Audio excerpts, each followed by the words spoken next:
All right, welcome back to our third segment here, or a third attempt to give you a segment. And I'm just doing a not so great job this morning at um, working my system here. So I appreciate you guys' patience. Um, I really do.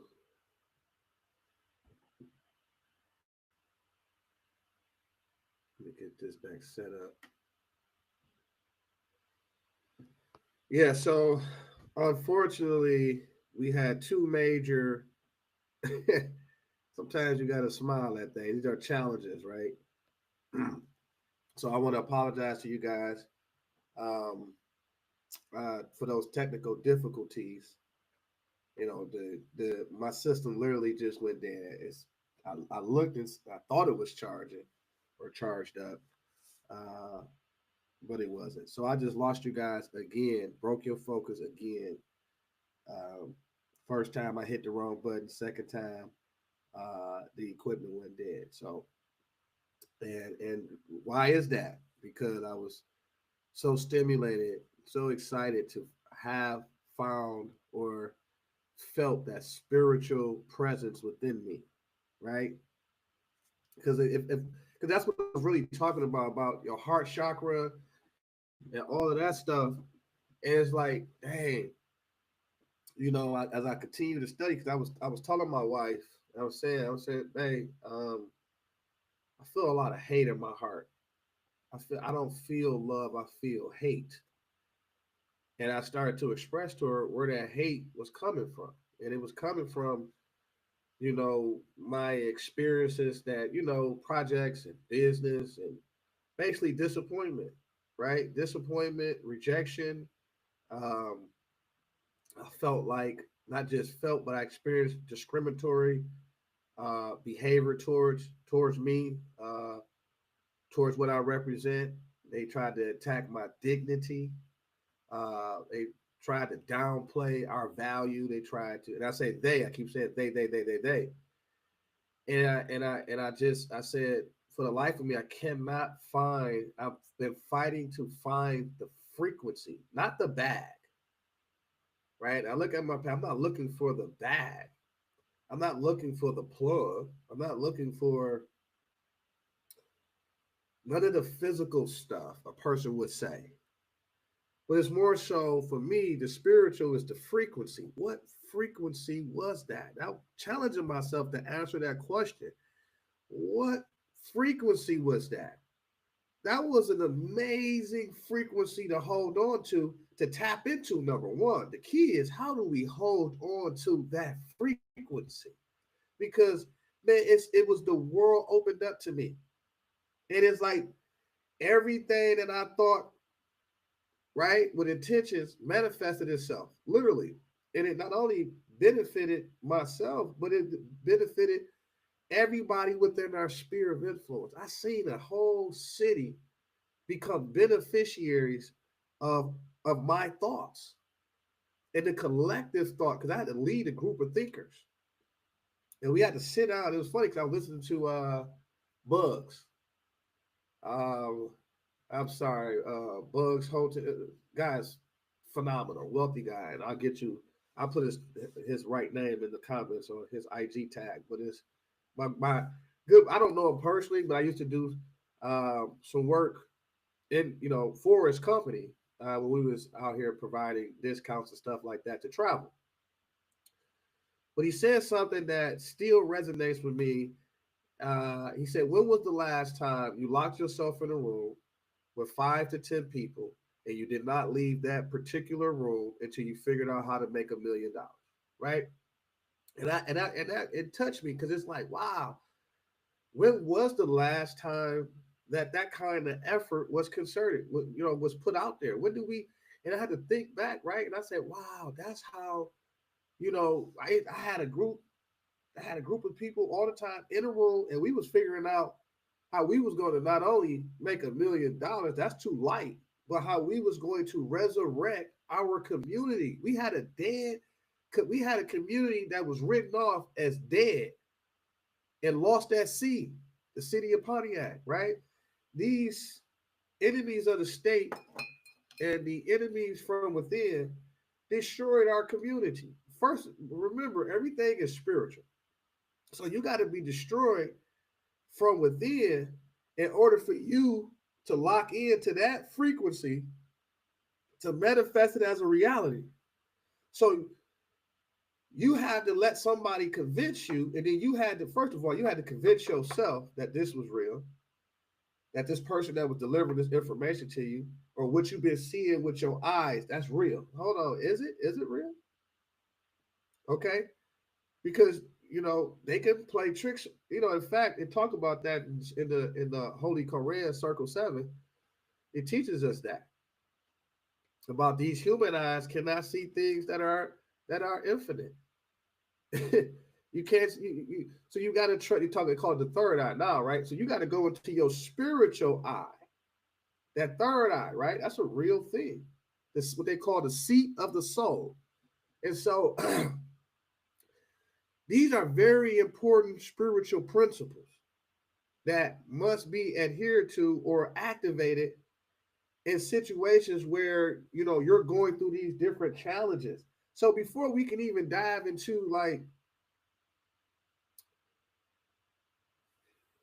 hold on, before we can even talk about this physical thing, we got to deal with the spiritual, because that's where all the creation is happening at. That's where the creative bad thoughts, creative good thoughts, all this stuff. And I've seen it work. I've worked, right? I've ushered in, and it's not an I thing, but I've been able to, I'm just sharing my experience. I've been able to change an entire community, change entire life, even if it was one child or one family. That was my spiritual payment, right? I used to come home, I used to feel so effing good um, about the work that was done and received, and I was able to see into the future. The future was clear. The future was clear that the seeds that we've sown way back in 2011, 2012, 2013, 2014, it wasn't for granted, right? I was able to, and I never been paid to do this type of work. I've always paid to do this work. And like, why? Because it was a spiritual challenge. It was a spiritual mission for me. For many years of my life, I was in a different profession. I had a different mentality, right? Never was an evil or violent mentality, but I had a different mentality. I had a different view of myself and the world based on the information I had access to at that time. So, me being a spiritual being, I say, well, I had a spiritual meeting with my ancestors. My ancestors told me clearly. I was able to get the message clearly. It's time for you to rise, right? You got to go through you got to rise from your present state, and you got to get into your higher self. You got to, which you are your higher self. So everything that you have been participating in was an illusion. However, it was there was a purpose for that, right? And that's what I started to see through the studying, through educating myself, through our literature, and it teaches us that we must go through the greatest of depths in order to reach the greatest of heights.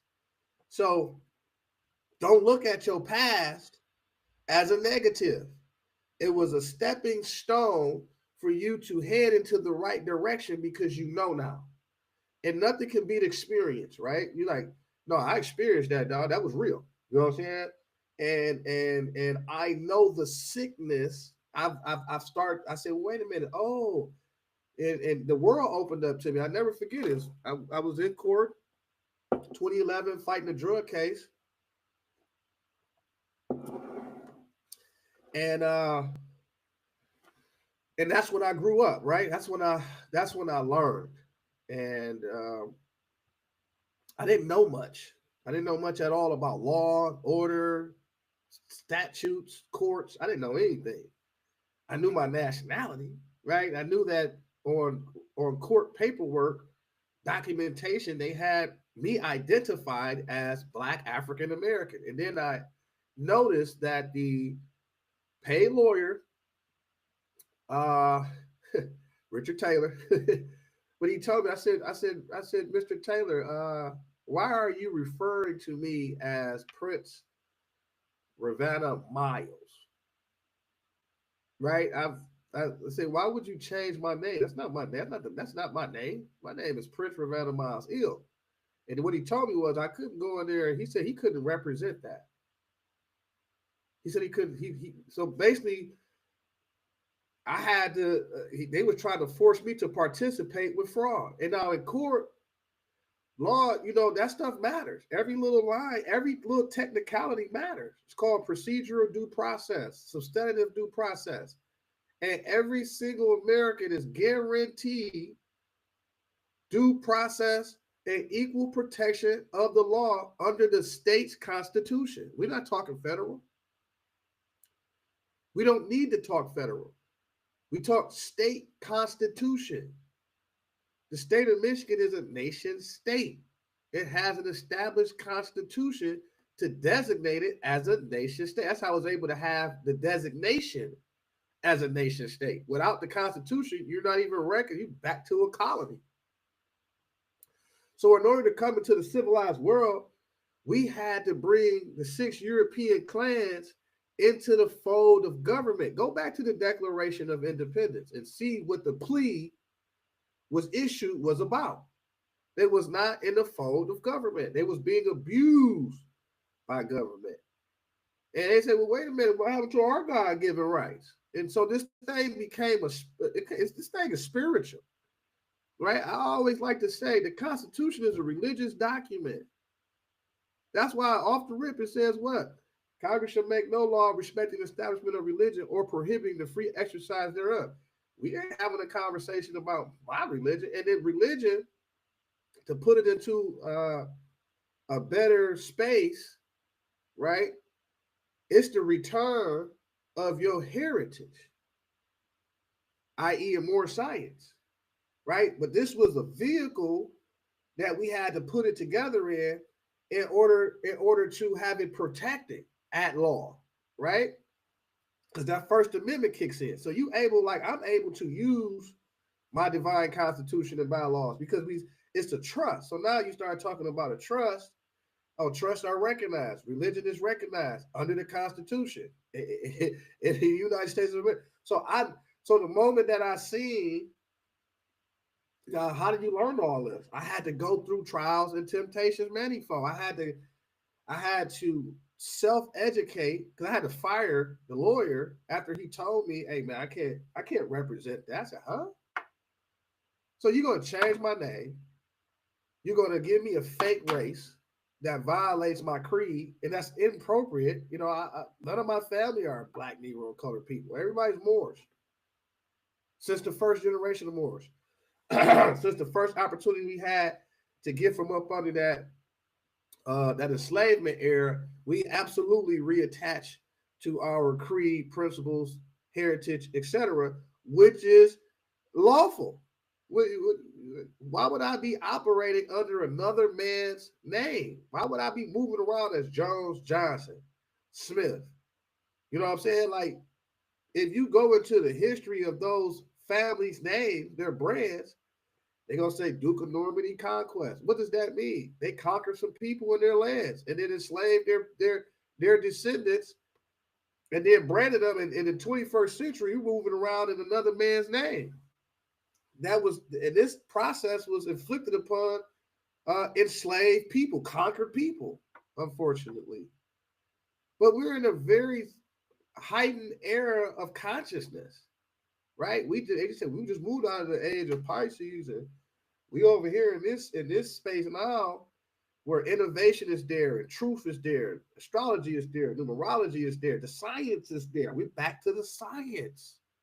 That's why one of the funniest things I've ever heard when Fauci said he represents science. It's just so funny to me. I said, stop it. You can't. I said, stop it. You so far away from science, it's ridiculous. But uh uh what was I saying? I was saying this. No matter which way I go with this lesson, Constitution, politics, It really doesn't matter if your mind, your spirit mind, your heart chakra is not healed. We got to get rid of the trauma first, so the signal is not distorted. Is my whole message. We don't want a distorted signal. We need mental clarity, right? And we need energy. We need oxygen in the brain. We need oxygen going to the heart. And if you're stressed, if you don't have that spiritual healing, you don't heal your heart. You don't get that evil hate, because that's what I was talking about. I was telling y'all about a real life experience. I said, "Dang, I don't feel love." I was looking for that frequency, man. Because I end up discovering what that frequency. I'm not lying to y'all, man. Let me pull my. I'm sitting at my altar, and I got my ancestors and my family all around me. Right, we pray together. We do all of that stuff. And I told you I'm seeking ye the kingdom first, right? Because I ain't looking for the bag. I'm looking for the frequency that allow me to manifest from thought the things that I need, the opportunity. I literally was creating opportunities from my mind space, not me going out, going to this meeting, going to that meeting, going here, going there, going here, doing this, doing that. No. I was guided by the spirit. Spirit say, "Go here." I went there, and I went and picked that bag up. It was a bag there waiting on me. The spirit told me to go to Ypsilanti. I said, "But I don't have nothing to wear." I was going to meet the mayor. They wanted me to come down there and meet the mayor, get some land for him and everything. And I was like, "Well, what I'm going to wear? I don't have that." And the spirit say, "Why would I send you into a situation that you can't win?" It's like, why would we second guessing the Most High? Why are we second guessing the truth? So I followed the spirit. I said, "Okay, well," I went down there. They bought me a brand new suit waiting on me. It was amazing. The suit, the shoes, the gas. It was a horde of men sitting there saluting me as I rolled up. The mayor's office was waiting on me. Hold on one second. I got to blow my nose again.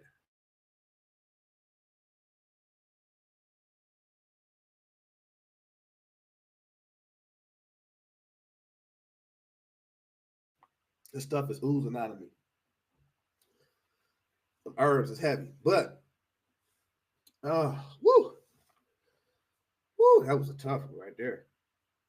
But this is serious, right? And so I was doing it. I always say that I've never been paid to do the work. I've always paid to do the work. It always cost me more in helping others than it actually, did anything for me financially. Now, spiritually, it did a wonderful job. I've experienced joy, right? I don't know if you guys have had a chance to experience joy. It's a heavenly, boundless feeling of joy, knowing that you just uplifted people. People come to me for everything, right? They're like, they got the lowest of the low. They don't know this. They frustrated. They mad. They angry. They sad. They in the lower self. And then I reveal to them their authority and power, and I watch all of the stress and depression walk out the door. And that for me is why I was doing it. It was like, oh, snap. People really don't know that they are the answers that they seek.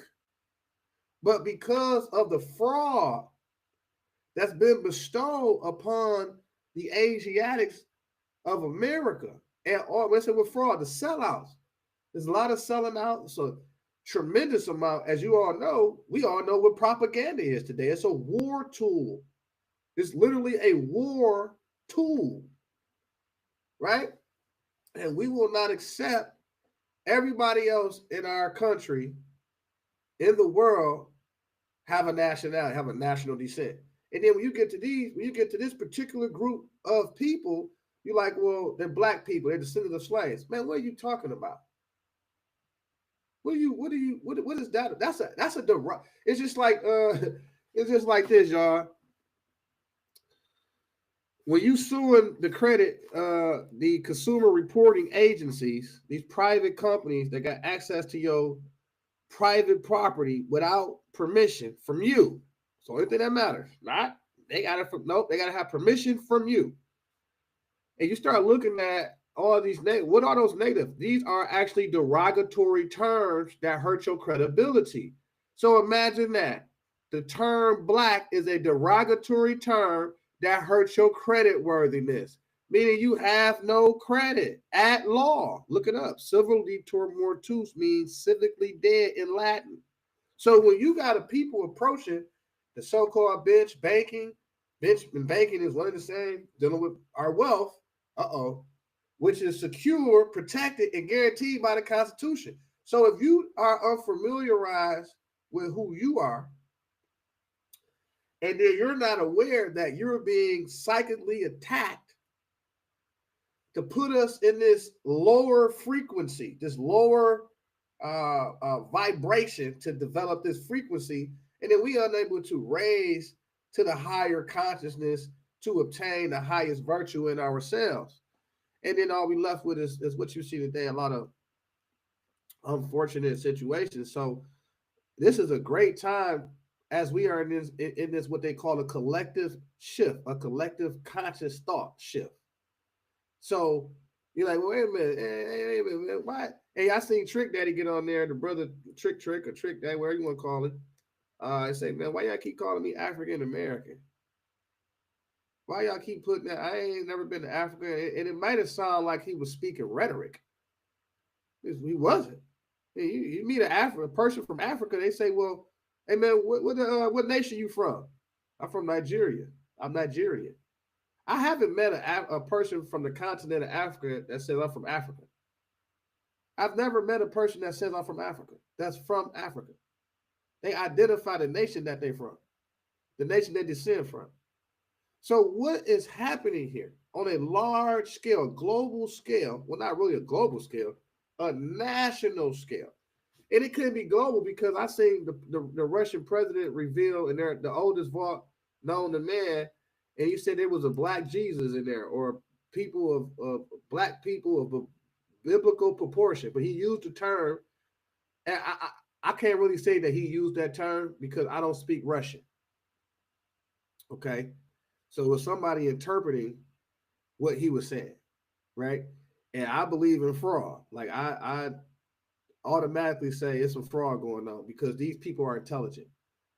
There's no way you about to tell me that y'all found the oldest vault known to man when the word black is new. So you found the ancient, supposed to be an ancient material, but you use a fairly new term to attempt to describe and or identify the people of that you're talking about of biblical proportion. That's fraud. Okay. If you look at the Russian president Vladimir Putin, and I looked at him and I say, well, Putin, what is your nationality? So I say, I'm Russian. So why did you strip our ancestor of his or her nationality by saying they're black? How are you Russian and Jesus is black? And black means pale or to bleach. What is these people nationalities, man? And it's not a new subject. And we are not a new people. See, this is how we heal the heart chakra by absolutely dealing with the second principle, our second divine principle, which is truth. So we got to look at that truth. Well, who are my ancestors? Why am I being blacked out?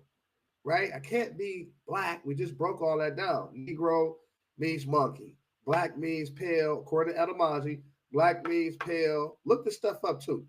For those that that are not familiarized with this material already. And color means artificial. So the top three categories is dead on arrival. I cannot be a 14th Amendment citizen. The 14th Amendment was never lawfully ratified, according to history. Understand me?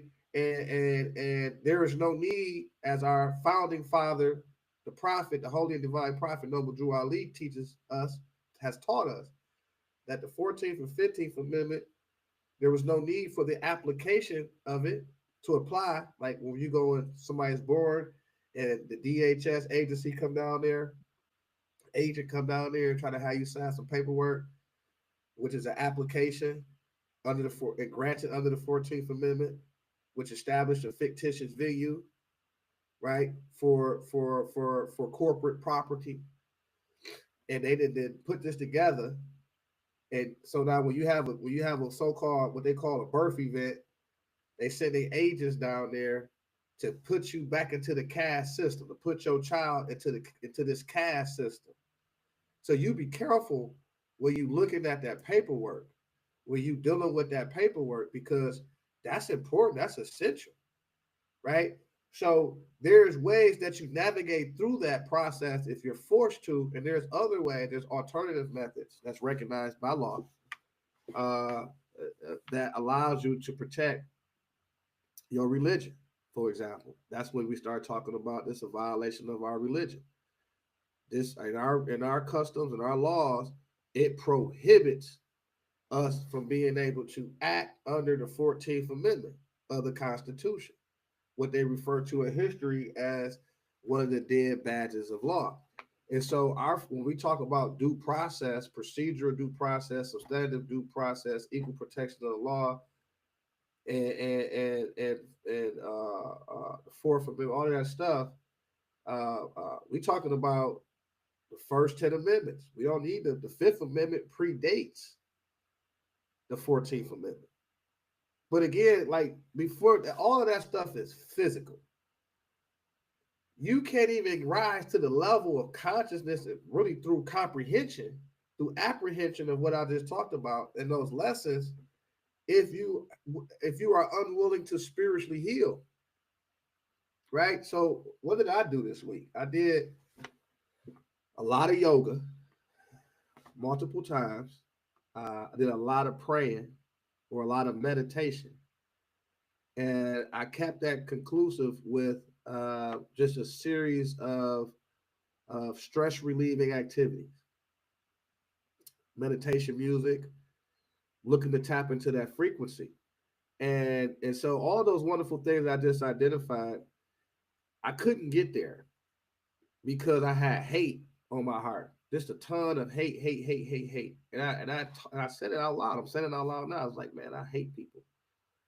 I hate what they did to. I hate, and it was a blame game. It was all of that stuff.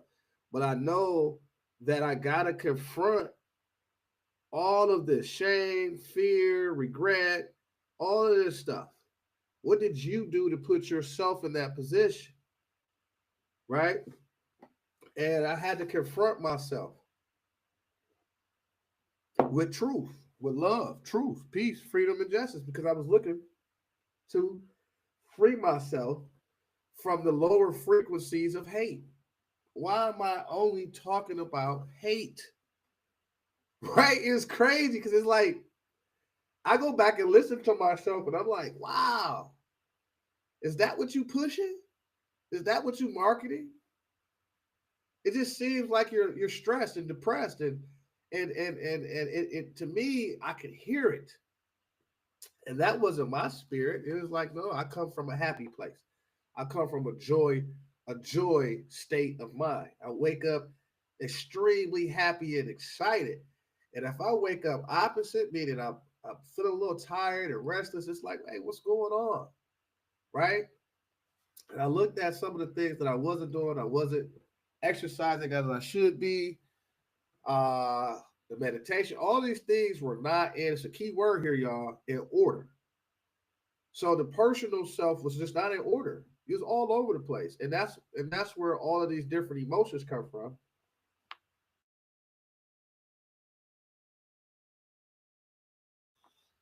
Sorry about that. I had to do my thing and get that stuff about me. But and I'm sitting with my ancestors. I got pictures of my ancestors all around me. I got my material out because I'm seeking the kingdom. I'm seeking this joy again. Where is my joy? Who stole the joy? Where is my joy at? Like, why am I so angry? Why am I so? What is going on in my heart? What's going on in my mind? Oh yeah, I found it though, y'all. I found it. I said, oh, I fought for it though. I fought to find it, and it was a simple 5 words. How or what brought me back to my higher self, to love, right? To forgive, to love. You know, I love you, brother, sis. I understand. I ain't worried about that. I get it. Praying for you, blah, blah, blah, blah. Move on, right? Get rid of the ego, right? The ego was killing me. Like, the ego is dangerous. Ego is dangerous. It is a byproduct of the lower self. And it was 5 words that freed my heart chakra. 5 words. 1, 2, 3, 4, 5. 5 words. Are you ready for those 5 words? But before I give you the 5 words, right? Before I give you the 5 words that free my heart chakra from spiritual trauma, right? Spiritual depression, spiritual stress, all that stuff. It was a question and answer that came to me first. And it all originates or generates from our Moorish literature that's been handed down to me from the first generation of Moorish American Muslims here in the United States. And the question and answer was this: before I get you to the 5 words that free my heart. It said, who made you? Very first question in our questionnaire, what we call the questionnaire. It's like one big civic test. They're like, well, who made you? Said, Allah. That's the answer. Then I'm gonna give you one more question that came up. In my mind, it's all in the spiritual, it's all in my mind. So it's actually 2 questions and answers, and then the 5 words, to be honest with you, because that's how it went. So, well, who made you? Brother Il? Allah. Well, where's the nearest place you can meet Allah? In the heart. Boom.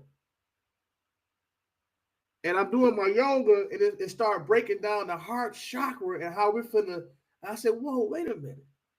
And then I'm sitting at my altar / desk. My spirit, I got a spiritual, my house is a temple. It's a spiritual organization, the whole operation. Right? And I'm sitting at my desk, and my divine my divine minute or my ministry papers, my ordination papers, I got it in a wallet size, right? And I'm looking, it's sitting right in front of me like it is now. And the 5 words that was revealed, but remember, you gotta seek the kingdom first. You gotta consciously seek this answer from within. It's not gonna come from you know what I'm saying, from an external source. The spirit will guide you to where you need to go. And so the 5 words that was revealed to me as the answer to my problem, being able to tap into this frequency, because I was unable to identify the frequency first and foremost. Because if you can't identify it, how do you locate it? How do you find it if you cannot identify it, right? Now, you got to be able to identify the particular frequency that I'm in reference to. So I couldn't identify it first and foremost. That was the issue. And the 5 words was Allah, the God of love. Now, look, imagine that. And so to get it even a little bit deeper, right? I was in my journal and I put down maybe 20 or 30 different lines that talked about betrayal. And that's where my hate was generated from. I felt betrayed, right? Because I was betrayed, because it was agents that knocked my head off, right? They literally destroyed me and my family and everything that we built. I think I was able to get out with just my family and my health, right? And so I felt betrayed. I was betrayed by those that was close to me, right? I felt that betrayal. And that's where the hate, that's where the blame game. And I say, well, what did you do? Because you see stuff before it happened. I'm a Cancer. So I have the ability, I have psychic abilities, for lack of better term. I got psychic ability. I'm able to see that crap before it happened, and I still ignore my senses. The spiritual senses. I just ignore them, right? We do that. I'm not like the only person that does that. We do that. But, excuse me, however, I just telling my wife, like, I felt betrayed. These people betrayed me. I had a list of people that betrayed me, like actual events. And I know and I understand why they betrayed me, right? They wanted to be down with the DNC, whatever the case may be. It's not a really a political thing, but it absolutely was political, right? The politics is politics is a dangerous industry. As we all just seen with the Donald Trump thing, they'll put you in prison. They will try to kill you. They will destroy your character, your name. They will bankrupt you. They will do everything in their power to maintain power. They will crush you, your family. They will murder your network. We seen it done with the Donald Trump thing, right? This is nothing new. This was been going on forever.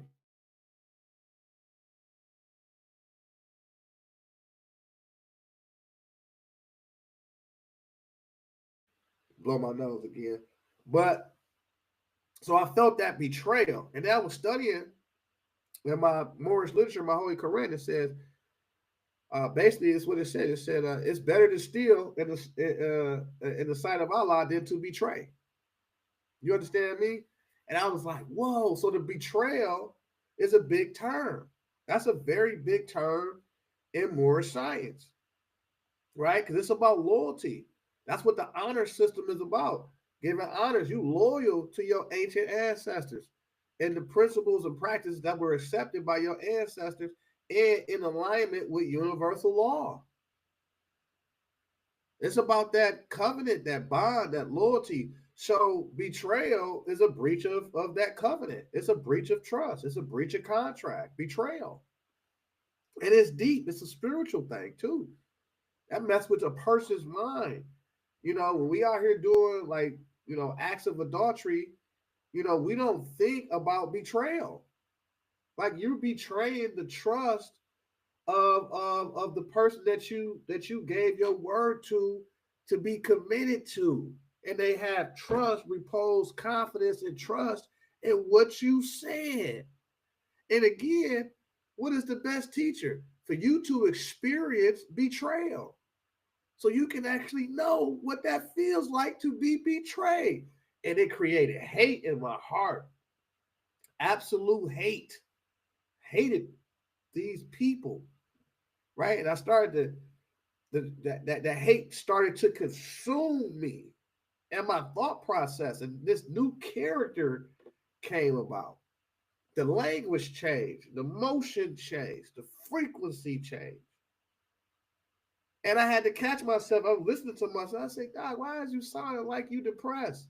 To me, maybe to everybody else, it was, all right, brother, keep dropping. But to me, it sounded like I'm pushing the wrong message. It's opposite of what our creed, our code, what the principles that I'm taught, love, truth, peace, freedom, death. How we spewing hate? How not we, but me. So it was because of that betrayal, but it was also because of the betrayal that I've committed. Uh-oh. Uh-oh. See what I'm saying? So it was like, oh, this what that feels like. Yep, this what it feels like. And you're not done yet. So I was listening to some people over the weekend, and they was talking about throughout the week they was talking about in their religion, when you commit a crime, right? You have to pay for that. It don't mean you're gonna die and this, that, and the other, but you literally have to pay for that. So let's make sure we understand what's going on. And in our teachings, it says we're to teach love, truth, peace, and freedom. And whenever these principles are violated, justice then must take its course. So if I myself violate any of those principles, justice will take its course. You understand me? And nobody is, to me, according to the science, nobody ain't free from that. And remember we watched Cat Williams say in 2024 everything will be revealed. Oh, okay. So your secret sins will surface. We see what happened to Puff Daddy, Epstein, this person, that person, this person, that person, and it's still happening at a high level because the veil is being removed, the fake religions is being removed, and people are having the first time in their lives having an opportunity to actually embrace and have access to the truth. And so I had to realize that the teachings were in fact there to help bring me back to a balanced state of consciousness. So, in order to heal myself, my heart chakra, I had to identify that this is what I did to myself, and I had to accept that, right? Then I recognized that, oh no, you got to be redeemed, Mo. You got to be redeemed, and it's a price. It's a price you're going to have to pay. And man, that was a tough feeling. And I just made a conscious decision not to stay in a hateful climate, to clean that hate out of my heart, to express myself. As my wife said, it's okay. You can have a human moment. And I just kind of laugh because we always talk about mortal versus immortal. And I said, wow. And I haven't felt this way in a very long time.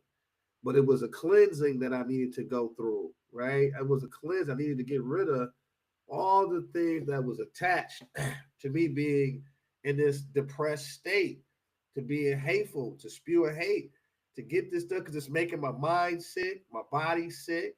It's going to poison those around me. It's going to choke the body out of its oxygen. You know, I had no energy to heal myself. This is how you get heart attacks. This is how you go into midlife crises. This is how you fall to the Desmond Crips. And so me being a strong minded leader, right? Like I would say I got a pretty strong mind, right? And I know,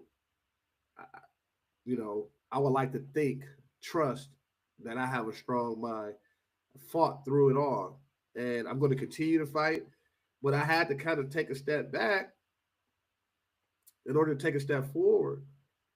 And those 5 words is helped me so extremely because it said Allah, the God of love. So Allah, man, is one.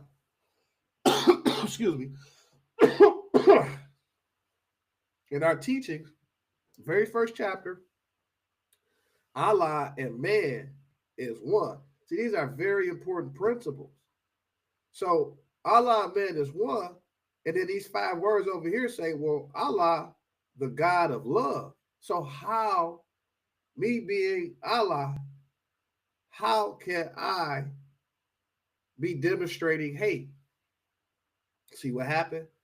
So I end up finding the frequency that I was looking for, and that frequency was love. Uh-oh. The frequency was love, y'all. So in our Holy Quran, Circle 7, it teaches us that if man must find his devil, he must look within. Meaning there ain't no devil, you is the devil. But also it states that if man must find his savior, he must look within. He who knows well his lower self knows the illusions of the world. And he who knows well his higher self knows Allah in man. So the frequency that I was actually looking for was love. The frequency that I was actually looking for was me. It's amazing, ain't it? It was amazing for me. And I felt the rehabilitation to take place. I started to feel that energy. I started to feel Allah in me. I started to embrace that. I was like, oh man, I'm running around here in a hateful mentality. I'm hating myself when I can't even be a hater. It's impossible for me to be a hater. I am love. And so I wanted to share that with you today before we even jump into the presentation. Because though it's a spiritual presentation, we got some personal issues that we need to deal with before we can come into the public and sit around the table with other kings and queens and leaders around the world and have this convention, this international and national convention, where we address these political and legal issues. So, for those that's out there that's struggling with detoxing their heart chakras, yoga is a great strategy. Get into your spirituality is a great tool to use in this. If you're in this kind of state that Brother Ill was just in, right? So, exercise, eat right, listen to meditation music, do some yoga, and get some rest. Drink a lot of water with minerals in it. We drink coconut water or White Cloud water. Um, but you gotta I think it's better because you could be able to hear clear, you could be able to see clear, and you could be able to activate your other senses without being distorted, without all of the distortion. So, I pray that that material is useful for you, because if you are like me, I'm a podcaster, I guess, um, and I'm constantly on, whether it's X or TikTok or Facebook, social media world. I'm constantly there, but there's a lot of hate there.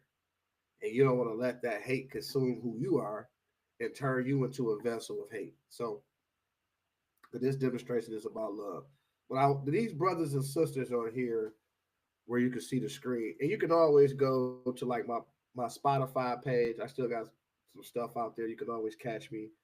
Uh, you can come to Spotify, More Sides with Brother Ill, and you can always get a very positive message from there. Um, and I got the Brother Ill show. You can always get a lot of good content from there to help you on your journey. But these brothers and sisters right here is demonstrating. I thought they pointed out something very interesting to me. But I'll give them, an opportunity to demonstrate, and then we'll just kind of come in and comment on some of the principal points. This is Article 3, Section 1. The judicial power. That's the power to interpret and apply the law. In order for you to interpret the law, you got to know how to read. And our people were not taught how to read. We were taught connotative linguistics. So you got to know how to read to interpret the law and apply the law. That's the judicial power. That is a power of sovereignty, sovereign power. Also, Article 2, Section 1, executive power. That's the power to enforce and execute the law. And then we have... Bro, you still showing Black's Law Dictionary. I'm still showing the Black's Law Dictionary. I apologize. What about now, bro? Is it the Constitution? Yes, it's the Constitution. All right. Please forgive me. Well, if you all were following with my words, then you can visually see that I was talking about Article 3, Section 1, judicial power. Article 2, Section 1, executive power. And here, Article 1, Section 1, legislative power. That's the power to make law. The power to make law. Now, when you go to the 10th Amendment, which is the last amendment in the Bill of Rights, you'll see a reflection of the definition of Republican government, which does not mean a government that exercises powers only by representative. That is not what the hell Republican government means. So clear that up and go reread the definition if you still think that. But here's a reflection of that definition. 10th Amendment, the powers not delegated to the United States by the Constitution, nor prohibited by it to the states, are reserved to the states respectively. Another word for respect is honorable, honorably, or honorable, or to the people. Now, last time I checked, all of the several states of the Union are not in a respectful or honorable position because they gave up their Republican government for what?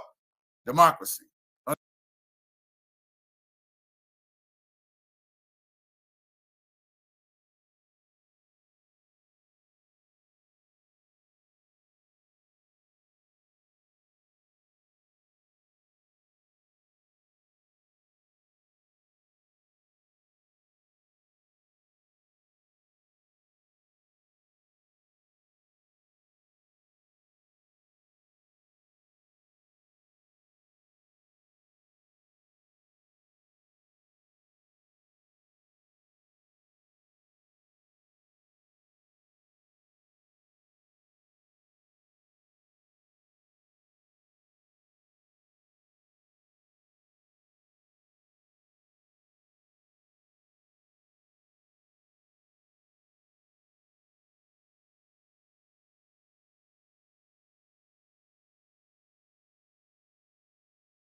under the 14th Amendment. And now they're trying to fight for the republic back, not knowing that republic is a compound word. First word in republic is re. That means to do over. Second word is public. That's we the people. That is we the people. And we the people, just to be clear, in the preamble, we the people is a specific status that does not apply to everybody. So first and foremost, let's get this straight too. We the people do ordain and establish this Constitution for the United States of America. So that means citizens of the United States of America are not we the people. Also, it says, and secure the blessings of liberty to ourselves and our posterity. So ourselves being we the people, our posterity being the descendants of we the people, the heirs of we the people. So if those that know trust law, does this not sound like a trust? That's because it is a trust.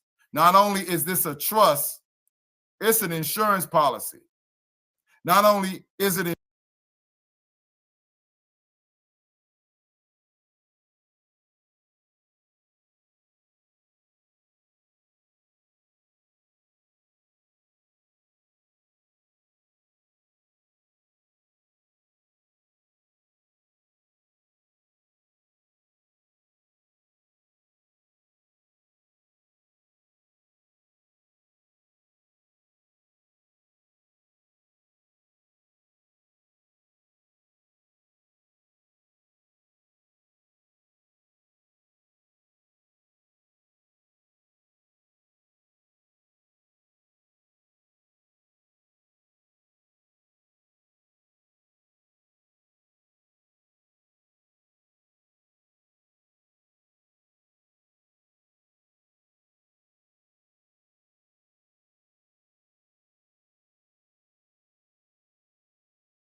Oh man, y'all didn't hear. No, I'm just talking about, huh? It's okay. I don't know how long y'all been on hold, but that's terrible. I need a new producer in here. Well, so it's a trust, it's an insurance policy, and it's the checks and balances. Okay. Insurance policy is also a security agreement for those that are looking to be secured party creditors under the UCC. For what? If you're a secured party in the Constitution, the debt clause is right here under Article 6, Clause 1. What do you need to be a secured party creditor under the UCC Uniform Commercial Code for? If one, that's unconstitutional, has nothing to do with the supreme law of the land. Two, that deals with the subject of bankruptcy. If this is your land, you're not bankrupt. The wealth is in the land. It's not in fiat paper or digital currency. But look at what it says. This is the secured party creditor clause of the Constitution. See, the problem is that the courts has been overthrown. That's the problems that not only Moors, but Americans, all of us, everybody, the majority of people are fake. You see what Donald Trump went through, right? So let's get this clear. Because he's a multi-billionaire. Imagine what the people who are not multi-billionaires got to go through with the same judicial branch. The judiciary branch is compromised. I keep saying this over and over again. Is anybody paying attention out there? Hello? The judicial branch is compromised, especially in communities like Oakland County. Am I saying they all compromised? No. I'm saying overall it's compromised. Because if you have one illegitimate, they all illegitimate. Because it's their job to protect the judicial branch of government under the Constitution. I'll give you an example. How are all these brothers and sisters being convicted of a felony for exercising their Second Amendment right? I mean, their Second Amendment protected, guaranteed, and secure right to bear arms. How is that prosecutable in any court of law in the United States of America? How is that prosecutable? How can something is happening here? Something happened here, right? I was prosecuted back in 2008, convicted of a felony, unknowing to myself, unbeknown to me, that I had a right to bear arms under the state constitution and the federal constitution. It don't give me a right, it really declares and recognizes the pre-existing right to bear arms for the defense of myself and the defense of my state.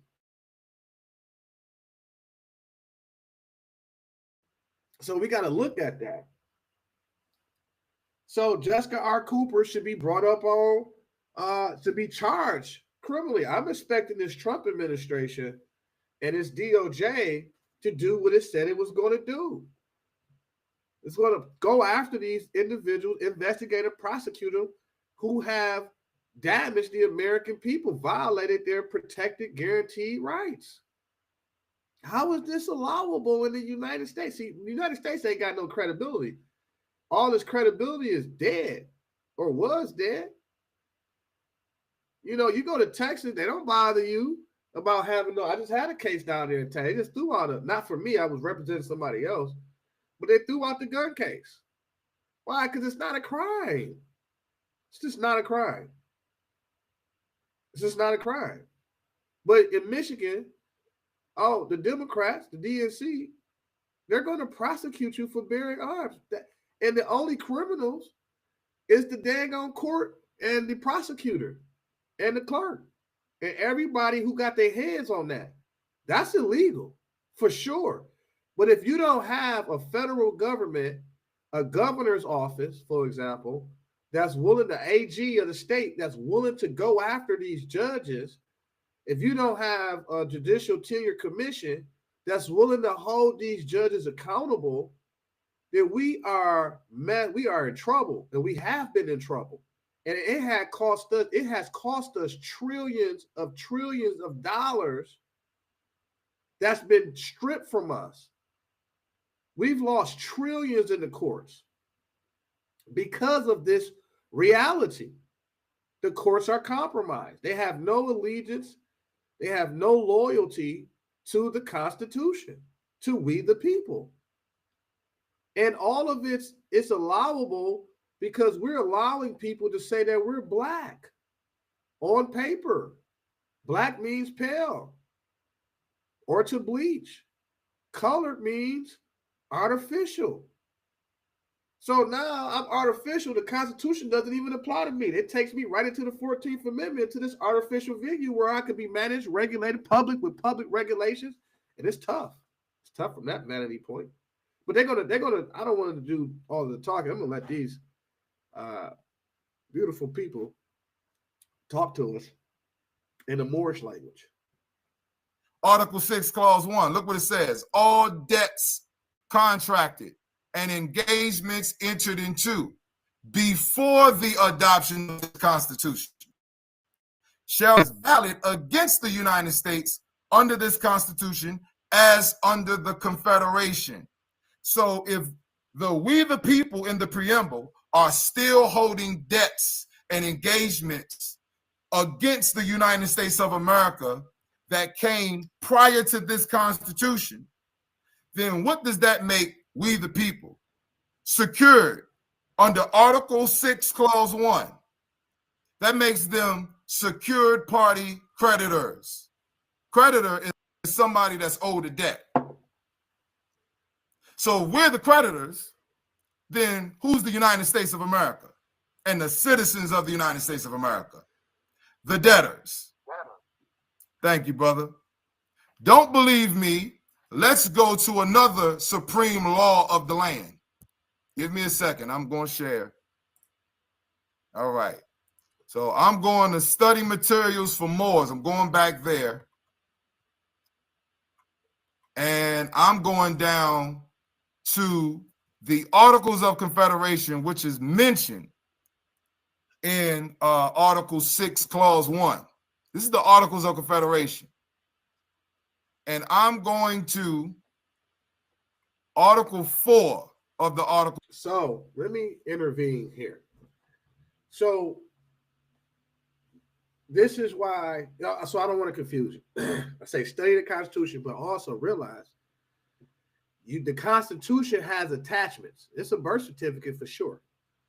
So you got the Articles of Association, the Articles of Confederation, the Declaration of Independence. Then you got the treaty agreements in 1787. At the same time, you got the Constitution of issued in 1787 and ratified in 1789. So this is the birth certificate. This is the birth events of the nation. So now we're learning how to examine, observe, analyze, and read these transcripts of these events. These are what they call receipts. Nah, dog, I'm in possession of the receipt. See, a lot of people want to debate. No, I ain't debating. I got the receipt, man. So now two things is being revealed here. Either we can read and comprehend, or we can't. And actually, there's a third thing. Or you an agent. You an agent. You an agent, or you can't read. And like Ty said, or you refuse to read. So now you can be manipulated. So we're not here to debate. What are we debating for? Here are the receipts. Here's the receipts. Why are we going back and forth, back and forth, back and forth, back and forth? Hey man, here's the receipts. Here's the facts. Here's the evidence. In the court of public opinion. Here is the evidence. Here is the receipts. Now everything else is propaganda. That's propaganda. Ain't no such thing as black, Negro, and colored people. That's propaganda. We the heirs of the largest estates on the planet Earth.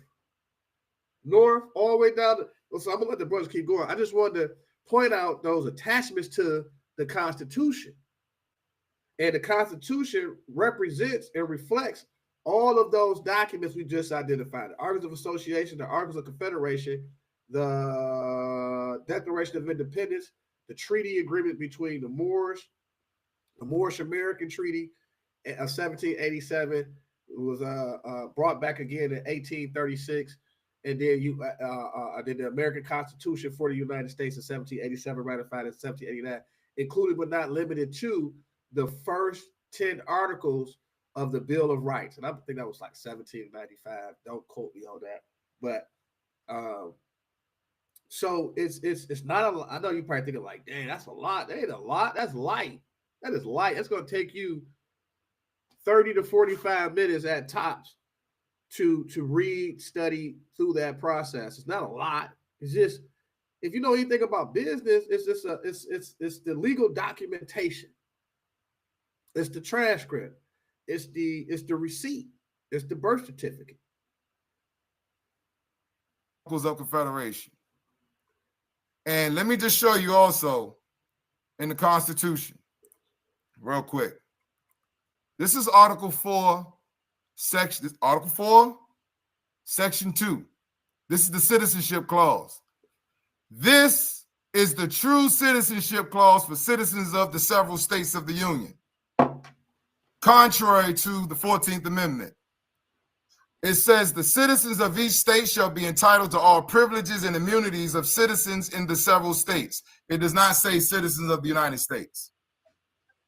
That's a federal citizenship, and it applies to corporate persons, and it's unconstitutional. Citizenship came by way of the state. And Article 4, Section 2 is an extension of, right here, where'd it go? Article 4 of the Articles of Confederation. Look what it says. It says, the better to secure and perpetuate mutual friendship and intercourse among the people of the different states in this union. The free inhabitants, it says, the better to secure, and Article 4, Section 2 is an extension of, right here, where'd it go? Article 4 of the Articles of Confederation. Look what it says. It says, the better to secure and perpetuate mutual friendship and intercourse among the people of the different states in this union. The free inhabitants of each of these states. Pay attention to the status. Paupers, that's poor people. Vagabonds, that's people that don't have land, that wander from land to land or territory to territory. And fugitives from justice accepted. That's the people that's trying to escape law. Shall be entitled to all privileges and immunities of free citizens in the several states. So when did they become creditors? If their citizenship includes their status being paupers, vagabonds, and fugitives from justice. This year is 1781, right?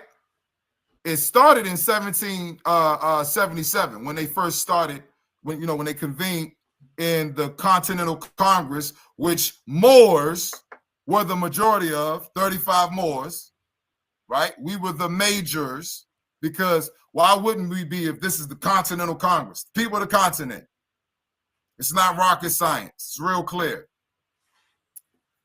And 1781, this is when the United States of America was born. So, really quick, y'all. So let's go over here and let's take a look at this. The founders.archives.gov. Okay. It's a credible source, allegedly. The Emperor of Morocco, from George Washington to the Emperor of Morocco, the 31st March 1791. Let's see what we're talking about. opponents. I did very much. This man expect your honest. Hold on. Let me 1789. Boom. There we go. So let me see. It gives me to have I think I'm down here. Okay, so if you can look down here, I just could something hit me in the head right here. It was talking about giving pleasure, showing while I remain the head of this nation, I will not seek to promote every measure that may conduce to the friendship, harmony. Let me go back up here. The encouragement which your majesty has been pleased to give to our commerce with your dominions, the punctuality with which we have caused this treaty to be observed, just and generous measure. Let me see the course of approaching winter. To take that to be correspondent. It was something in here that talks about. Oh, here we go. This is the from George. This is a letter from George Washington to the City Muhammad, December 1st, 1789. And if you go into the third, what's this, third paragraph? It's kind of interesting. Based on what the brother's breaking down, right? It said, we greatly regret the hostile disposition of those regencies towards this nation who have never injured them. It is not to be removed on terms in our power to comply with. So these regencies, these Moorish regencies that was set up, was guaranteed, not to be removed. Okay, and then look at this statement. Say within our territories that was given, right, to these 6 European clans. Say within our territories there are what? No. Can I highlight this? Not from this angle. But it said there are no mines, either of gold or silver. And this young nation, just recovered from the waste and dissolution of a long war, have not as yet had time to acquire riches by agriculture and commerce because they just came out of the Revolutionary War. So he's telling the truth. He said, look, man, we ain't had time to get our bag together yet. We leaking because we fronted the money. We fronted the land, money, credit, everything else. That's what he's talking about. Well, we're the real creditors. Well, that's the reason why you're black. That's the whole point of today's show. You are the creditors. We, the people that everybody talk about, black, Negro, the colored people, we are the actual creditors to the USA. Despite the fake history, it's not only fake history, what it's really called is propaganda. This is why we whipping up the receipts. So for all the propaganda that's going to come on, man, oh, wait a minute, we got a receipt. We got the receipt. It makes sense. I just got done fighting a war. Hey, I need some time to build up. He said, George Washington said, just recovered. It's funny because they just said Trump is the new George Washington. I'm laughing. Who said that? Sylvester Stallone. Sylvester Stallone just said he's George Washington. That's cracking up. Well, that means he understands. That's why I say, Maha. I love Maha. Make America healthy again. Hashtag Robert Kennedy Jr. I love MAGA. Make America great again. Hashtag Donald J. Trump. And I love Mama. Hey, what's Mama? Make America Moorish again. What does that mean? The enforcement of the Constitution. But this is the point is, this is why you're black. This is why they're going to fight. And being black is propaganda. How everybody else has a nationality than you black. Like, stop. Like, what is the point of that? The point is to conceal, hide your history. You are the creditors to the United States of North America, which they are saying is the greatest nation on earth. You should be proud. Now I would say proud. I wouldn't say proud. You should be. Well, hold on. Let me take some of that back. You're talking about you should be proud. Hold on. You should be concerned, should I say? Excuse me, I gotta blow my nose again, y'all. Excuse me 1 second.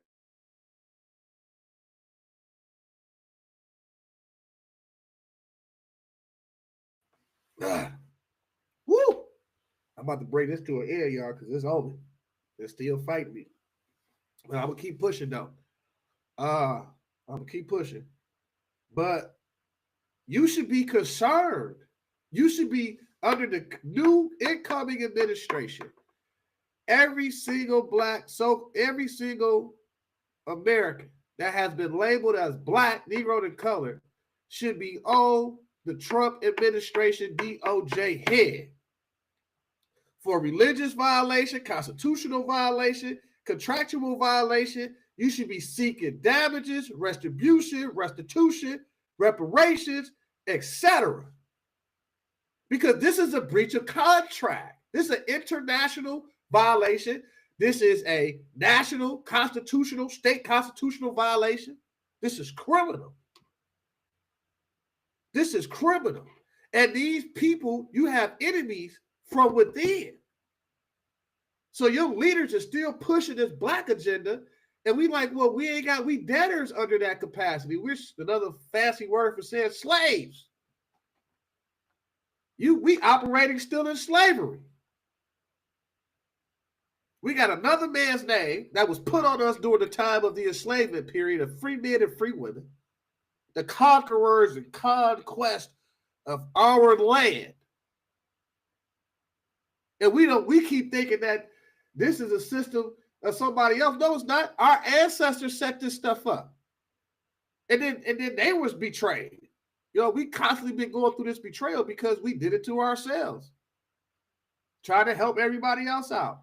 And then, like the state we in right now, we can't even come together because we got all that hate and trauma in our heart chakra. We got to go through the 7 phases of emotion. We got to go through the fear, the rejection, the shame.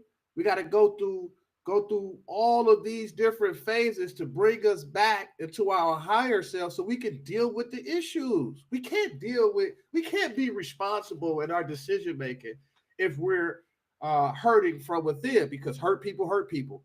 And we know for a fact that it reduces scientifically your intellectual ability to think. Your intelligence dropped down by 98, 99%. So how can you be at the table with leadership when you're not spiritually, emotionally healed? You have mental health issues. So we're not asking for that. We're not promoting that. We're saying that we're in the 21st century. We are in the age of enlightenment. We are in the age of astrology, numerology, science again. We done moved out of religion, ideologies, fake pseudo-religions. And now we absolutely are a society of scientists again, i.e. Moorish science, #mama, make America Moorish again. What does that mean? Don't get it confused. America's been Moorish. If you take a look at the pyramids, older, bigger than the ones in the Eastern Hemisphere. Like, what are we got the receipts. We got the receipts. They said we're a nation of immigrants. I'm not an immigrant, though. My ancestors wasn't immigrants. Like, who is pushing that narrative? It's cool for those who are actually descendants of immigrants to say that, but we're not immigrants. We're not. This is mama. This is the motherland. Remember that? Mama, make America Moorish again movement. It is totally simply means enforcement of the constitutional law. That's all it means. Am I trying to convert you? Nope. Not trying to do anything of that. I'm focused on stimulating the hyper awareness of the presence, power, authority, and history of the Constitution and where the principles of it actually come from. We're the creditors. We're not debtors. But again, what's written is not how it's been operating.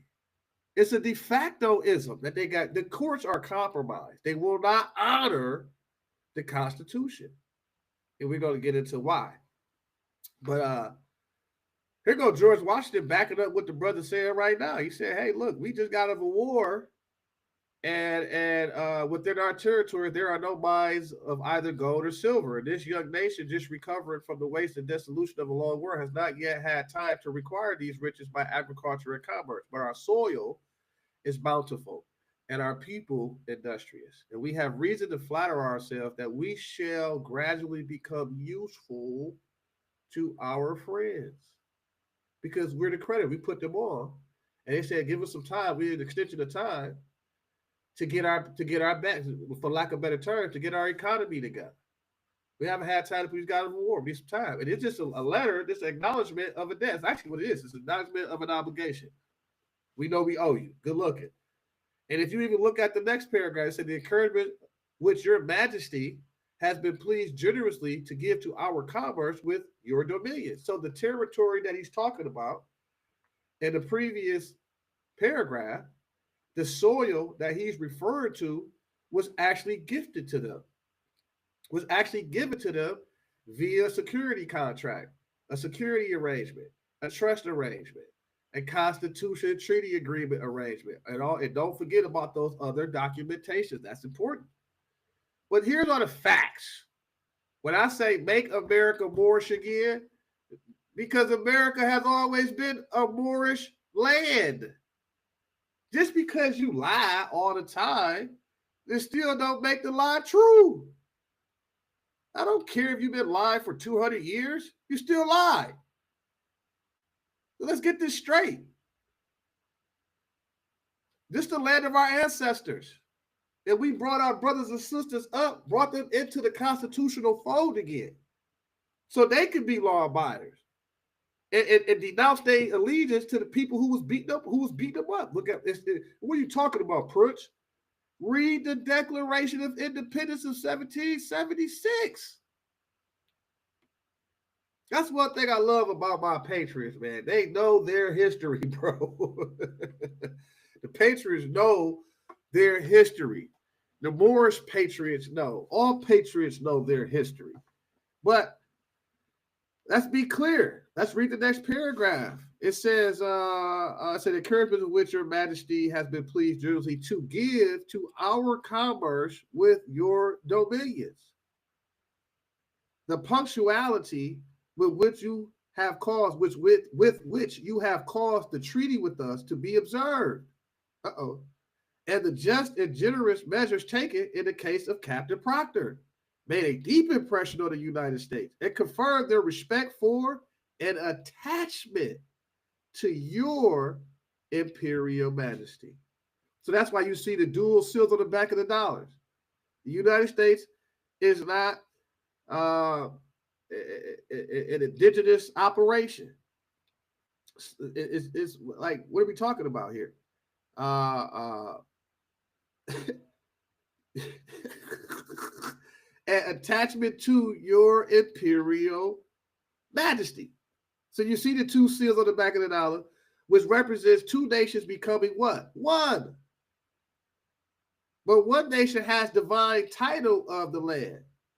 And we transfer, or we'll say transfer, but when you establish a trust, the trustees now have legal title. Governors, senators, presidents, etc. They have legal title based on that trust agreement called the Constitution. But the people, we the people, have absolute title. We didn't waive our authority. We secured it. George Washington continues to say, "It gives me pleasure to have this opportunity of assuring your majesty that while I remain at the head of this nation, I shall not cease to promote every measure that may conduce to the friendship and harmony which so happily subsists between your empire and them, and shall esteem myself happy at every occasion of convincing your majesty of the high sense which, in common with the whole nation, I entertain the magnanimity, wisdom, and benevolence of your majesty." What's the point? Will y'all be seeing this war promotion against Islam, against Christianity and Judaism and all this other? It's fake. It's fake. Absolutely fake. I'm telling you right now, it's fake. You read it for yourself, it's fake. Because George Washington had to deal with the Muslims in order to establish not just him. It really wasn't George Washington. He was just picking up when he got appointed, but it was really Thomas, based on the records, Thomas Jefferson, Benjamin Franklin, John Adams, and a few others that was involved in the arrangements. So why are you black? It's because you're the creditors to what they say, and I will agree with them, the most powerfulest nation on earth. Why wouldn't it be in the Moors backed it? a nation that was birthed on the principle of freedom. Why wouldn't it be the most powerful nation on earth when it literally represents freedom? Excuse me real quick. I got to blow my nose again, y'all.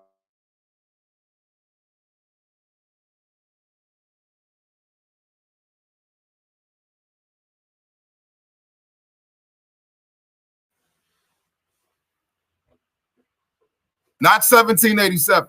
They were colonies. It was 1781, and it was a confederacy. And the actual confederacy was the Honesty Confederacy of Moors that comprised the Continental Congress. All right. So when you study law, this is the supreme law of the land, still to this day. When you study law, you're studying history. When you study history, you're studying law, because law and history goes hand in hand. So, moving forward, back to the Constitution.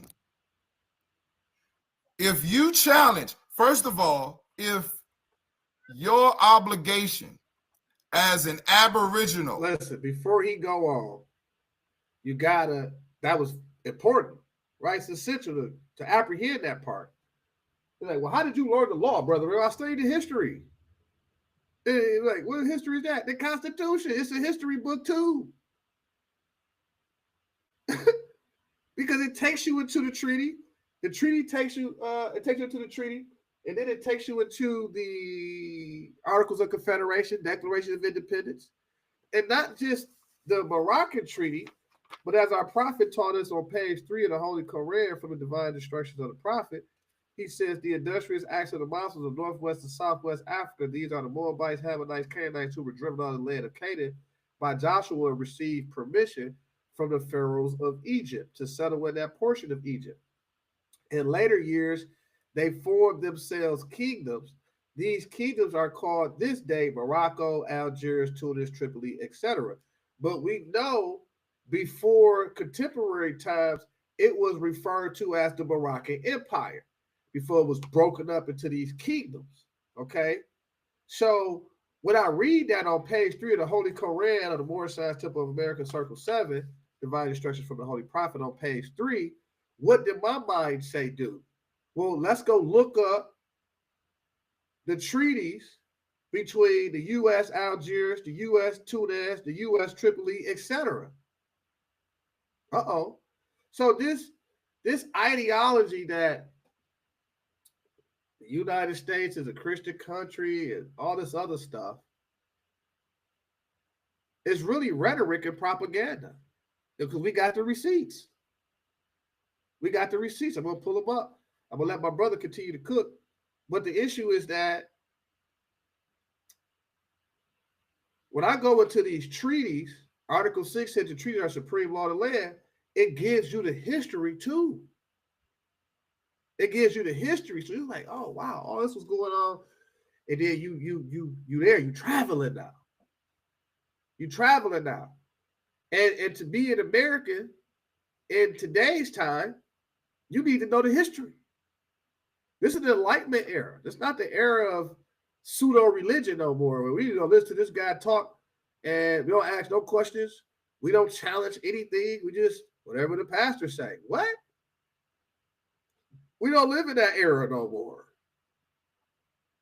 Man knows not from being told. He got to go that way.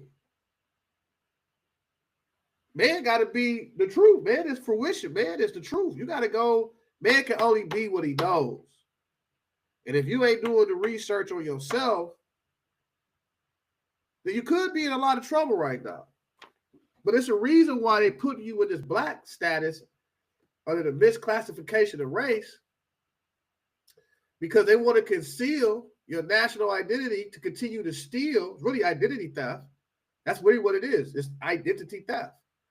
In order to steal your inheritance, in order to lock you up, put you in prison, tax you to death, give you these psychic attacks, making you sicker and sicker and sicker, making you hate yourself, betraying your trust with your ancestors, your ancient ancestors who paved the way for you to be here. You're not black. That was a propaganda war tool.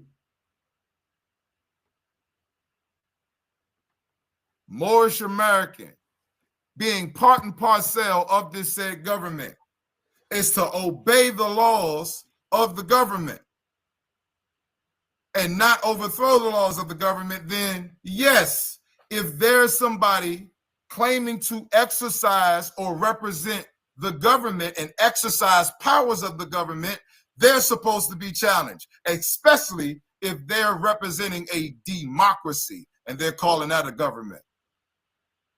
It is not just your right, it is your duty. So if you're going before a de facto court or a corporation purporting or pretending to be a court, then yes, you're supposed to challenge the jurisdiction and demand for what? The delegation of authority order from Congress, because delegation of authority right here in regards to the judicial power comes under Article 3, Section 1. It says the judicial power of the United States shall be vested in one Supreme Court and in such inferior courts as the Congress may from time to time ordain and establish. In other words, if that inferior court, federal, state, local, city, municipal. So you have a right to disclosure, right? You're facing up against any public entity, courts, city, municipalities, state governments, agencies, etc. You have a right to disclosure, right? What most people title as writ of discovery.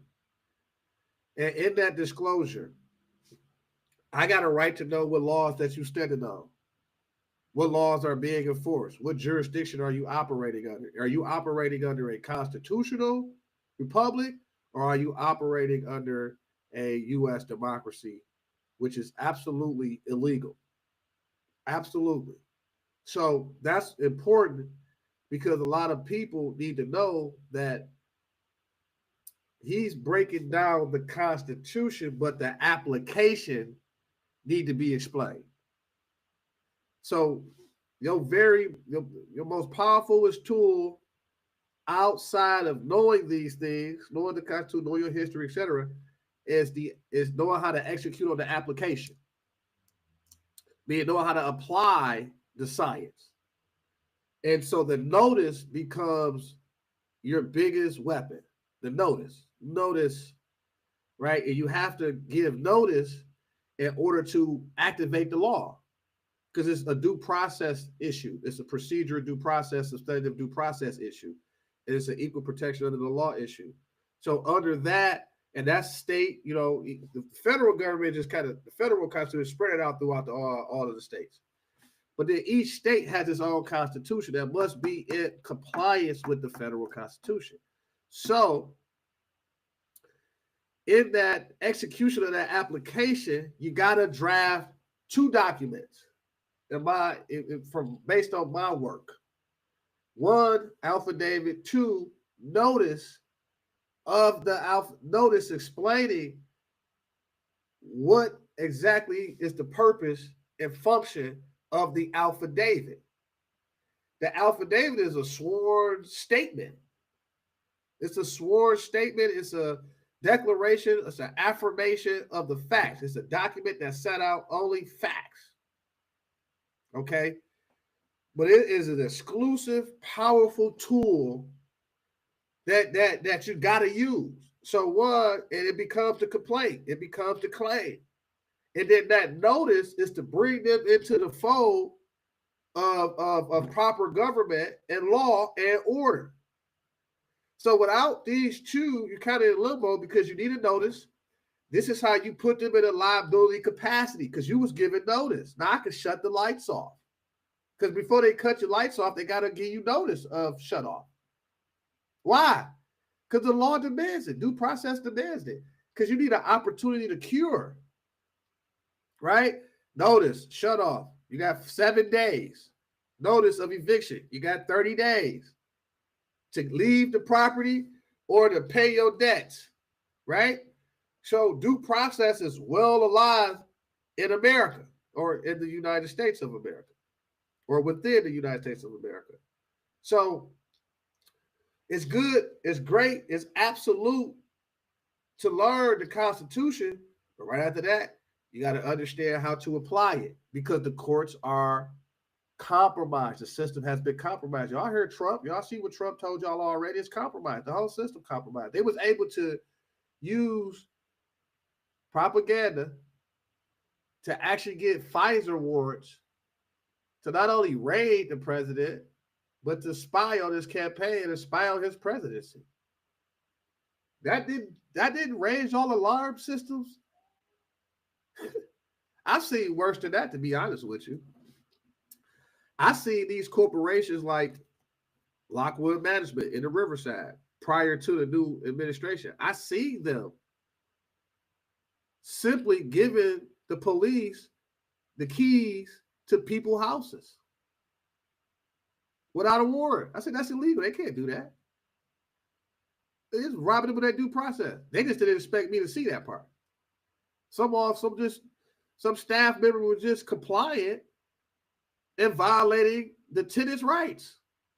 But if the tenant don't know that, then you know what I mean? We lost trillions of dollars for being put into this caste system and referred to as black people to rob us of our securities that was established in the Constitution and all of the attached documents to the Constitution. And it's amazing to see, still to this day, all these agents that exist, that's being paid well, you know, Eastern Stars and Masons and other secret society groups in positions of power, perpetuating this thing to continue to deprive you of your birth, what we refer to as birthrights. Township, etc. It doesn't matter.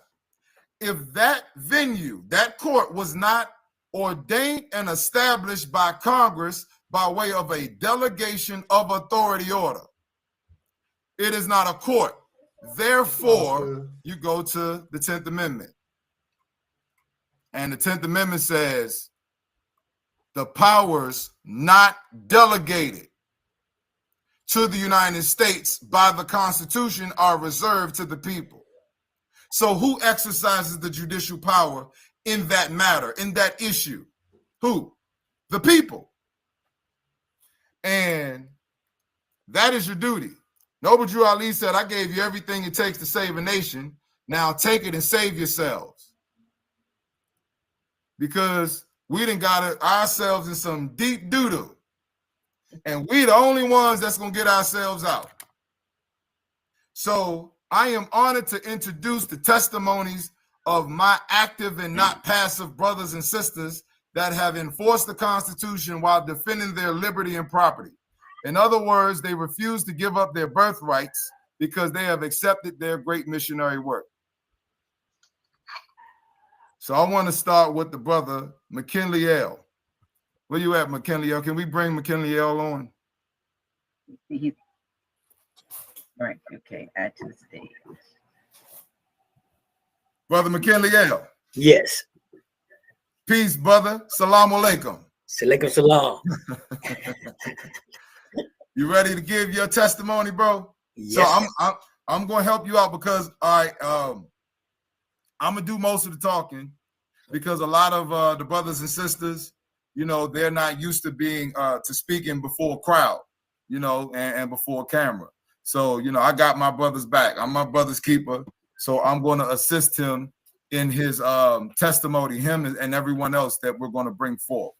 But also wanted to note that the brother McKinley L, as well as everyone else that's being brought to speak on their testimony, their screen is not going to be on. So, and that's for security reasons because I already been down that road. So we're not going to allow you all, or not you all, but we're not going to allow the trolls or anybody else to come and try to bother them and disturb their peace. So for security reasons, I ask that they, not display their faces, nor show their. It's so funny he said that because in this new era of going to court, I never cut the camera off because I understand that the people administrating so-called justice in these courtrooms are acting without a delegation of authority. They're not operating under the original organic constitution, which is a constitutional republic, and they have subverted and converted the USA into U.S. democracy. And all of their paperwork identifies me as a corporate being, a corporate fiction, and Black, colored person. So it deprives me of my religion, my nationality, my free national descent name, my right to my private property, all of my rights has been taken away, and I'm in a capacity of a debtor, and I owe, right? And so, and I know every word that's going to come out of my mouth is going to be injurious to the system. And then now they want to see your face to cast spells on you. Because these people, understand, these people practice witchcraft, negative witchcraft, and they practice negative sorcery. So you be wondering why stuff happened to you, not knowing they got your picture, they got your face, they got your essence, and they've been casting spells on it to cause confusion, cause disruption, to cause pain, to cause all these psychic attacks. And you wonder why you're getting sick and this, and so I actually am conscious about that. And I play them just like when Moses went up there and talked to God. All he had was a voice. And that's all you can get from Brother Israel is a voice. The voice of Il, the voice of God. And so it's funny he said that, but it's absolutely true. And it's for security purpose. Now, have I revealed myself before? Absolutely. But it doesn't, it's dangerous to do that. It's very much so dangerous. And I was, agents been attached to me. You had people trying to harm me, hurt my businesses, people trying to harm or hurt my children, hurt my relationship with my wife. We were attacked because I was not aware of the security complications by exposing who I am and who we are at a high level. I just didn't understand that it requires another level of security because you effectively, so let's do like this. Every time I go to court for someone, they always in a situation where they were about to pay, right? But because I showed up, they became the creditors in their situation, and then the actual other people had to pay them. So they came in thinking that they was gonna have to pay, and they left out. Before they left out, they was looking for their money. So you got to understand, we're effectively interrupting one of the greatest money laundering scams in human history. One of the greatest human trafficking, money laundering operations in human history. They will kill you to maintain trillions of dollars in profit that's being generated through the courts, through the de facto courts. Whether it's child support, I just told you, you cannot be prosecuted for bearing arms. That's a Second Amendment declared pre-existing right, God-given. It doesn't matter if it's in the car or your waist, it's showing, it's not showing, it just does not matter. It's a non-prosecutable offense, bro. It's just the facts.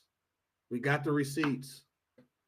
And it's not extended to so-called white people. That's frivolous. So it don't matter if you stay in West Bloomfield. It don't matter if you stay in Rochester. It don't matter if you stay in Beverly Hills. You can stay in Pontiac and you still have a right to bear arms. I'm not talking, remember, rights and permission is two different things. License means permission, right means a demand. I'm entitled to that. That's God given. That's my birthright. And so think about how not only it has destroyed families and helped create these, what I call, which is a military term, political military term, destabilization of our nation as a whole and as families and tribes, etc. But also it had made trillions of dollars in profits for the prison industry stakeholders, from the donor class that donate to these judges, right? And their staff, because they got to run for office or be appointed to office. So it's all being controlled to attack the people. We, the people. Okay. So that's what I wanted to say. The first part of their name. But you know, you already know what I look like, and you know what the brother George looks like. So it's all good. But brother McKinley L. McKinley L was dealing with a de facto foreclosure case. And when the case start, McKinley L? 2020. 2020. What was the result of that de facto foreclosure case? The result of it? The result, it was closed. What was it closed for? A lack of jurisdiction. Lack of jurisdiction and fraud. And fraud. Right on. So this is what I'm going to do. I'm going to go to the website so that we can pull up the brother McKinley L's case. So, a couple things before we close this session down, because I pushed as far as I can push, and that crap is still on me. I feel it. It's frustrating me. Study the Constitution and all of its attachments. Study who you are and all of your attachments.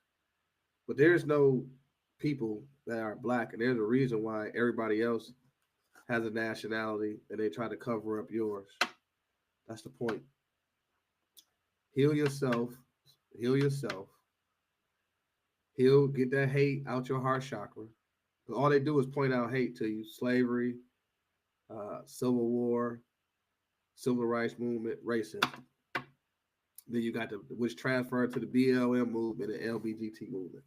All this division and hate and stuff like that. We got to heal spiritually as a nation, as individuals first and foremost. Heal yourself. Add those strategies in there of healing and focus there.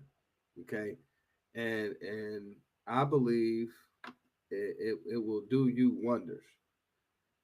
Meantime, always visit us at brotherel.com. That's BROTHEREL.com. That's brotherel.com. Subscribe to there. You can get access to our email, newsletters, blogs, other products, resources, services, etc. Make sure you subscribe to WIC TV Network on rumble.com. That's WIC TV Network, WIC TV Network on rumble.com. And we also have our YouTube page up at WIC TV on youtube.com. I pray that all the audience, all the people around the world continue to strive towards peace. Not just strive, but actually find it, hold on to it, and love it. Love is the highest frequency that you can attach yourself to. I truly appreciate y'all joining me today and chilling out with us for a couple hours as we demonstrate the science. If you want to learn more about what the brother and them is breaking down, particularly from the Counselor General Lamont Maurice, I think he did a beautiful job at dropping his measures. I would love for him to keep going, but my stomach is killing me right now out of nowhere. So I got to get some water and attend to my personal care, figure out, what is they spread in the air. It was great Sunday. What happened? And as much as I want to continue for another hour or so, my strength has left the building. I gave y'all all that I had. I apologize for the technical difficulties.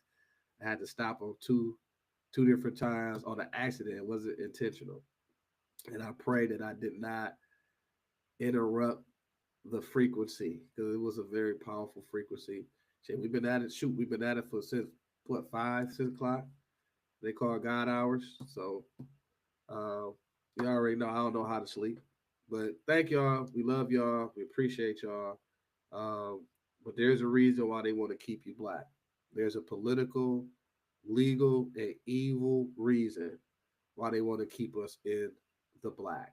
Think about it. Everybody else has a nationality. Even when you get to the so-called, when they be like white people, they say, well, I don't play those games. What's your nationality? Because I'm holding you accountable to the agreement that your ancestors agreed to when we established this constitutional republic. And we're not going to allow you to get away from your obligations. And it's not just, I just had the same conversation with the gas station brother who's trying to hide up under. He's Arabic. No, what's your nationality, bro? And you have an obligation. He was playing games. He was playing games with me, and I had to kind of expose who I was, who I am, and he started apologizing. I normally don't do that, but when I see these types of injustices, and we just come in peace, bro, but now you want to take advantage of me because you might think that I was black, Negro, and colored, but actually I'm a chief on my land, and how dare you disrespect me and you in violation of the divine law that you claim to be adhered to. I need for you to contact your imam immediately and stand down. And they went to apologize and said they ain't mean no harm and blase splee, and but we created peace from that, right? Don't mix me into that, bro. I'm actually a chief, homie. I'm actually a sheep and law enforcement on my soil. I really got an attitude that if you ain't gonna follow the constitutional law, then you need to be deported. That's really where I'm at with it, be honest with you, because it's the law of the land, supreme law of the land. However, we get to this point where it's okay to violate the supreme law of the land, then jump on TV and say this is a nation of laws. Not if it's not being enforced. It's not a nation of law. It's a nation of anarchy. It's not a nation of law. It's a nation of chaos. So, I told my biological father years ago. I caught him doing some stuff he had on business doing. I said, "More, you taught me. Y'all allegedly gave me the science, so I'm trying to figure out if I told him. I said, if we won't honor the law, who will?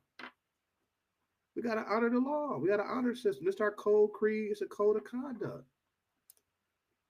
and it has spiritual consequences. You be wondering why stuff ain't going right for you. You refuse to obey the law.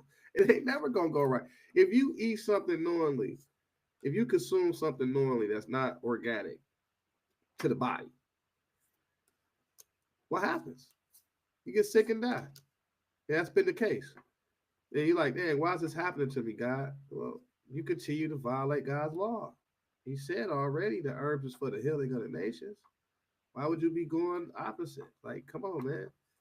And expect things to be okay. That is insanity. It's not going to be, I'm letting you know now, it's not going to be okay. If you're violating natural law, if you're violating universal law, it's just not going to be okay. You're not bigger than the supreme source. You need to kill it. You need to cut it out. This is just a battle you're not going to win. And you haven't won that battle. You're dying. You're dying more than any other nation of people. You're dying the most from bad health. Think about that. Not bullets.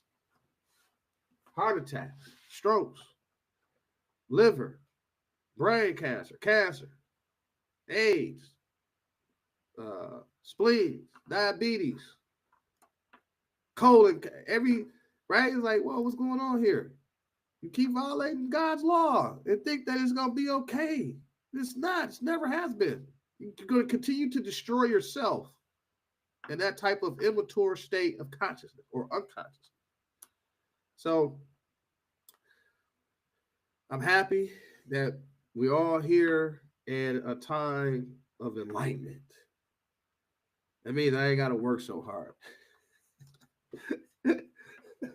They out here working. I can just come in and tap in and help guide the audience on what are they saying here? What is the breakdown here? I'm an interpreter in real life, so so my job is to interpret the law. I'm a law interpreter, and to help make it comprehensive, right? Like, because some people are so complex, you don't know what the heck they're talking about. It'll take you 10 years to figure it out, but not anymore. So I did all of the tough, millions and millions of hours of reading, studying, perfecting, executing, practicing. It's a practice, and I'm qualified. I've been, I got credentials, but I let the work, my thoughts, words, and deeds be the proof of my messiahship, as we're taught. Don't want to do good. Your power is to do good. The want of good is evil. The want of good is evil, according to more science. And our power is to do good. So go out there in the community, go out there in your family, in your mind, in your heart, and just do good. Just do good. That's your power. Again, thank y'all, man. I pray for y'all that you get exactly what you're seeking. And I pray that you appreciate the gift that you were seeking. If you want to support our movement, simply just go to www.brotherl.com. If you want to donate, you can do that. We got a great program set up, especially for our student athletes, and we always need support. So you can cash app them at Prince L, money sign Prince L 2027. That the money goes directly to the student athletes. And that's our way of providing a scholarship fund through the Cash App, through Zelle.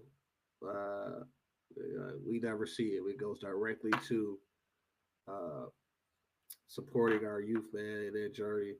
I see the brother post like, why do we give money to people that come home from prison?